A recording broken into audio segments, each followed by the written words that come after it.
Overeating. Although I would like to say that we as the population, as a society, we don't have a problem with overeating. We have a problem with other things. There is a problem with overeating. But I would like to look at overeating as a symbol and at food as a symbol. Most of us have heard of emotional eating, and I think it has a negative image. I think it has there is a negative message around emotional eating. We practice emotional eating whether it's in a happy setting or in a sad setting, or we eat when we are angry, or we eat when we are tired, or we eat because we feel lonely or stressed, or whatever the reason. We practice emotional eating. It is just that we lack a certain framework around emotional eating. We think of emotional eating as either good or bad, but we fail to see that emotional eating comes in scales or values. Emotional eating can be something that lead us to poor health, or it can simply be just a way of managing some emotions that have trouble coming out otherwise, or maybe we just eat when we feel lonely, for example, because that stops us from doing something more detrimental to our health and to our well-being. Maybe because we eat on an emotional basis, that stops us from, I don't know, smoking two packs of cigarettes a day, or just I don't know. I can't think of reasons, because I've been an emotional eater my entire life. Ever since I can remember, I've been using food as a way to either hide something, or try to express something on my body, or just a way to manage a tense situation that was going on around me. So emotional eating has always been part of my life.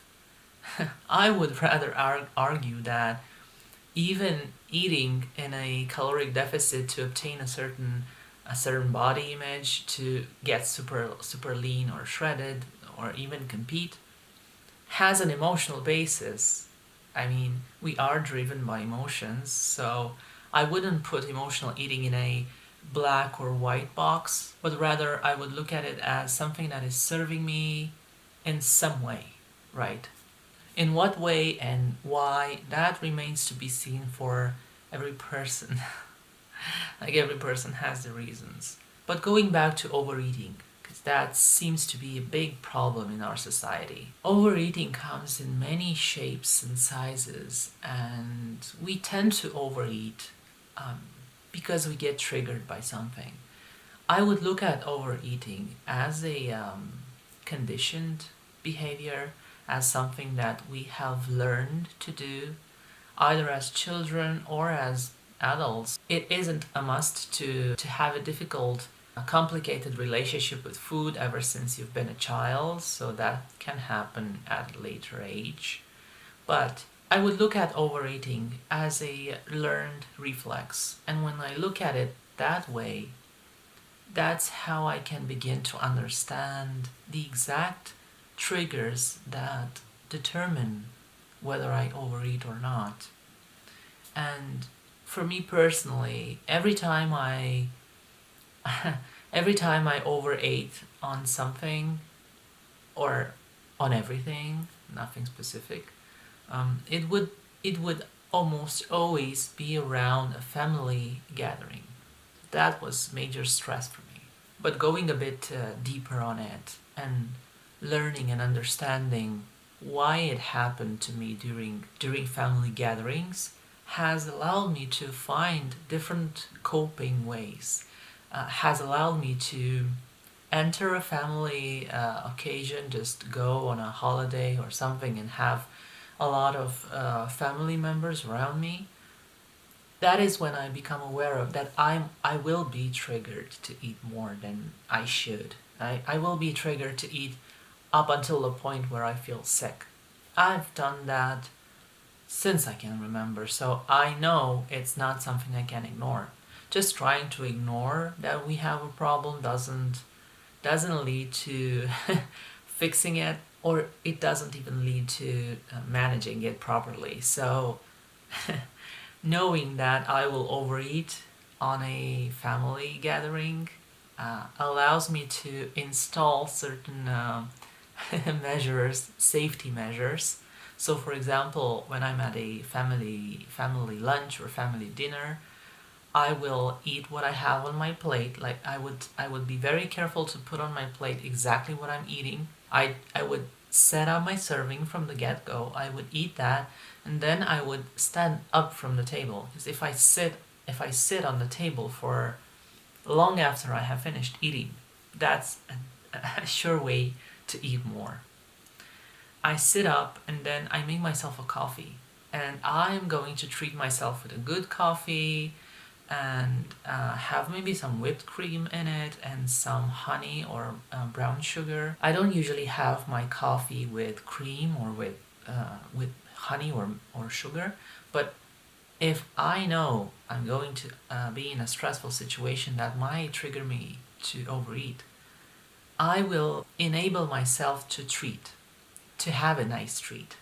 And I think that's one way to go about overeating. Not see it as a punishment. The way you avoid overeating shouldn't be a punishment. It should be another type of reward. So you basically have to change one reward for another. If it's a smaller reward, it's a smaller reward, but it still has to feel good.